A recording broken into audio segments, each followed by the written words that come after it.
cháu mà tại cháu mà đã hiện ra là việc vì nó bên lui tăng việc này thò vào thò khai vì họ ngay đôn ta việc đã tận nỉ nè đã tận nỉ của tại là tham việc ắt của rụp đôn ta vì việc phai cũng đã đôn ta khai thì rồi ngày nó việc phai cũng đã bắt chương việc copy việc phong phai cũng chia đi khai đây thì họ ngay với thời tận nỉ kháng này nè rùa mi rằng và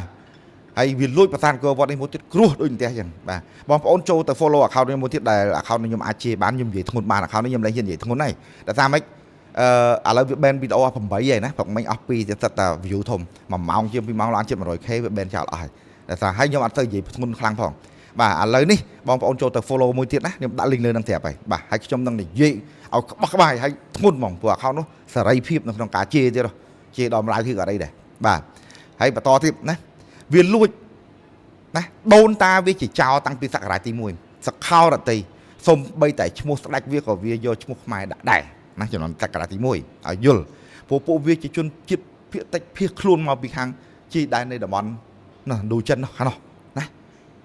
ដើរមកត្រែកមកតាក់បោះបង់ទីតាំងដើរទៅដើមទឹកដីរបស់គេណាកាលក្នុងទឹកដីវាមិនទាន់មានប្រជាជនរស់នៅច្រើនវាចិត្តតែវាយករួចយូរទៅកសាងជាទីក្រុងមួយបកកើតឆ្លៀនពៀនគេគ្រប់គ្នាទាំងអស់ណាហ្នឹងហើយចឹងថាពូចោតាំងពីស្ដេចទី1បើហែងមិនមែនទៅមកឥឡូវទេណារហូតដល់រជ្ជកាលទី4ដល់រជ្ជកាលទី5បារាំងកាត់ខេត្តឲ្យខ្មែរវិញបានតែ3 4ខេត្តទេណា37ខេត្តទៀតដែរលួចទៅរងថ្ងៃនោះអត់ទាន់បានដូរឈ្មោះផងអត់បានដូរឈ្មោះជាថៃផងព្រោះដូរអត់កើតណាលួចតាំងពីអក្សរខ្មែរ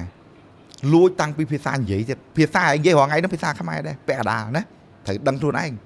ហើយអួតតែភាសារបស់ខ្លួនឯងទៅជាខ្មែរលួចបើហែងរបស់ខ្មែរលួចបើហែងបល័យដែរព្រោះរងថ្ងៃភាសាអក្សរខ្មែរនេះហើយសូត្របល័យជាភាសាខ្មែរនេះណាដឹងអាណាលួចអាណាណាចឹងមិនថាពេលខ្លះសណ្ដានវានៅតែចោលឥឡូវនេះយើងពិនិត្យឃើញហើយគឺលួចកសាងប្រាសាទអង្គរវត្តពិតណាទាំងប្លង់លួចរបស់ខ្មែរទាំងអស់ដោយក្រសួងវប្បធម៌និងគណៈកម្មការស្ថាបត្យកម្មខ្មែរបានឆែកហើយគឺយើងឆែកឃើញថាគឺលួចទាំងស្រុងអញ្ចឹងនេះគឺជាការរំលោភបំពានមួយនៃសិទ្ធិរបស់ប្រទេសក៏ដូចជារំលោភបំពាននៃច្បាប់បេតិកភណ្ឌពិភពលោកណាអាថៃនេះគឺរំលោភច្បាប់វាចោលវាអត់ដែលខ្លាចទេណាប៉ុន្តែវាខ្លាចច្បាប់ណាវាអត់ខ្លាចខ្មាស់គេវាអត់ខ្លាចថោកទាបទេតែវាខ្លាចច្បាប់បាទទៅ ICC ហ៊ានទៅទេឥឡូវនេះរឿងកោវត្តមួយទៀតហើយហ៊ានអត់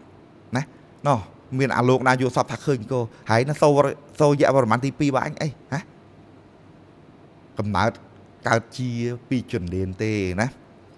ហើយរងថ្ងៃនេះពីដូនតាវារជ្ជកាលទី1រហូតមកដល់រជ្ជកាលនេះរហូតដល់នាយករដ្ឋមន្ត្រីរហូតដល់មេតបរបស់វាមួយគឺសិតតែថោកទាបឆ្លៀនពៀនខ្មែរទាំងអស់